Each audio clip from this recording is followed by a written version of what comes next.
Ma'am, book ko po. Paul? Ano nangyari sa'yo? Paul?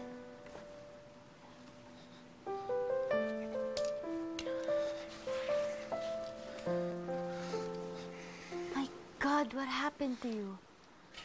Napaaway kasi ako eh. Yung assistant ni Dad, masyadong pakialamero. Kasalanan niya to eh. Pero siya yung kinampihan ni Dad. Kaya tuloy, tingin sa akin ni Dad, basagulero ako. So ayun, pwede natin pagmukhang hindi Ross Holdings ang may-ak ng bangko. Let's say, dun sa isang thrift bank. Or... Andrea, are you okay? Ay, pasensya ka na ha, Donald. Meron kasi akong ibang pinoproblema eh. Ano uli yung sinasabi mo? Bale, useless rin naman mag-usap ng business pag wala ka sa tamang mind frame eh. Alam mo, merong photo exhibit dyan sa baba. Gusto mo, tingnan muna natin yun. Tapos, i-email ko na sa'yo yung proposal para tingnan mo na lang pagka okay ka na. Salamat ah. Salamat sa lahat ng tulong mo. Wala yun. Sige, kain ka ba?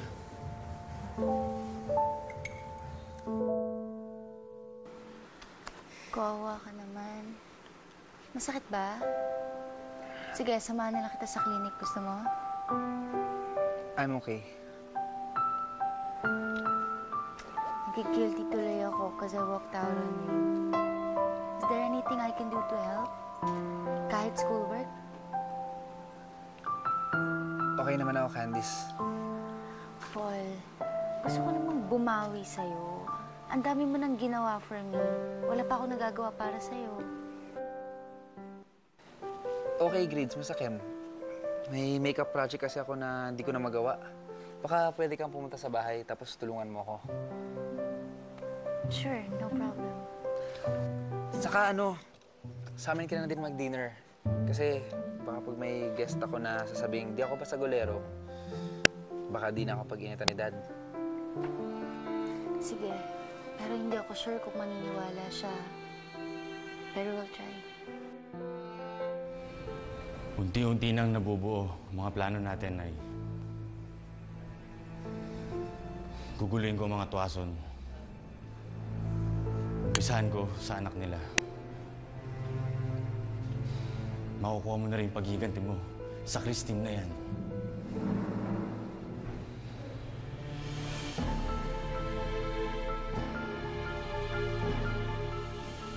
Sorry, nahuli ako Okay lang, sakto lang sa dinner. Gusto mo pagkatapos natin mag-dinner, saka natin gawin yung project.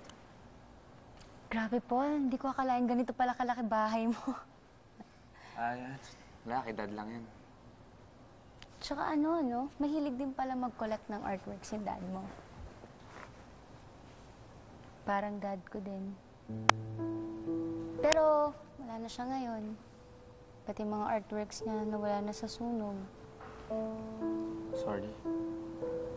Hindi, alam mo, dapat ako mag-sorry. Bigla-bigla na lang ako nagsisenti. Okay lang yun. I'm sure na-miss mo lang yung Dad mo. Alam mo, kaya ikaw, makipagbati ka na sa dad mo. Maswerte ka nga, may dad ka pa eh. Hello, young ones. Dad. Si Candice nga pala, kaklase ko. Hi, Candice. Good evening po. Of course, of course. May gagawin lang kami project, tapos sana okay lang kung dito siya mag-dinner. Sure. Let's go.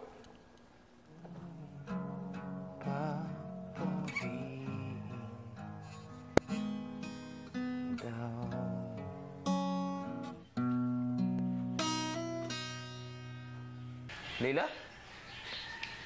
Ang galing mo pala talagang kumanta. Kanina ka pa doon? Oo. Alam mo, mahilig din ako kumanta, pero ang pagkakanta, walang hilig sa akin. Minsan kasi nadadala ka na lang din eh. Nung nangyayari. Kaya...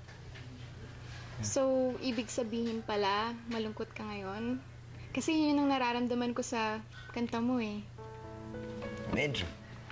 Hindi wala eh. Kasi pag isang tao, parang ayaw mo mawala siya sa'yo pero wala kang magawa.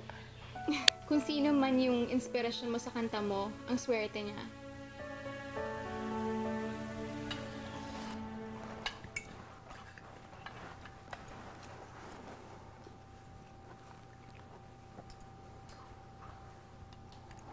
Candice, hindi ka kumakain ng onions. Ayoko po ng onions eh. Ah, naalala ko anong araw. Meron din akong kakilalang hindi kumakain ng onions. Lahat ng onions binibigyan niya sa akin. Akong kumakain ng lahat. Naubos ko. Pagkatapos nun, hindi niya ako kinakausap. Dahil bad breath daw ako. Onions.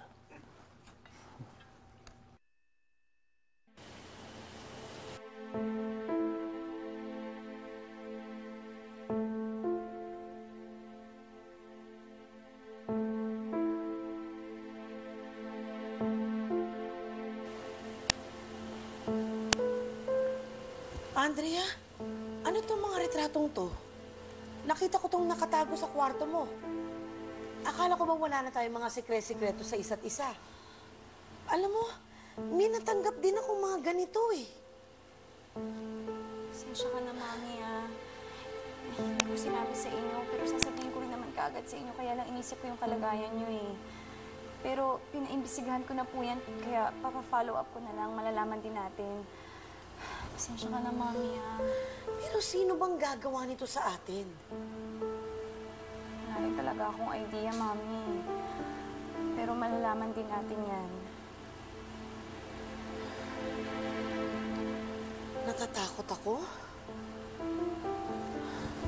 Natatakot din po ako. Pero, Mami, kailangan nating maging matapang. Huwag tayong magpadala sa mga pananakot nila. Malalaman din natin sooner or later kung sino ba talaga mga nagpapadala sa atin yan. Si Candice.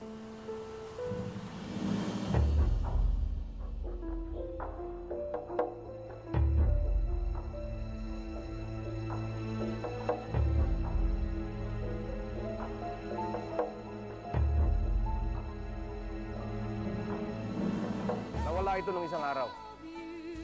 Hindi ko alam kung sino sa inyo ang ahas sa poder ko.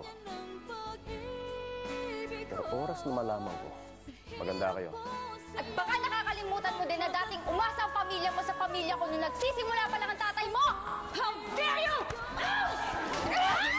Hindi na raw ipagbibili ni Christine ang bangko. Siya na raw mismo magsasalba nito. Ano? Eh di bebenta niya yung jewelry collection niya. I would like to formally open the sale of the Christine Tuazon Jewelry Collection. Mahal na mahal kita. Andrea Tuazon.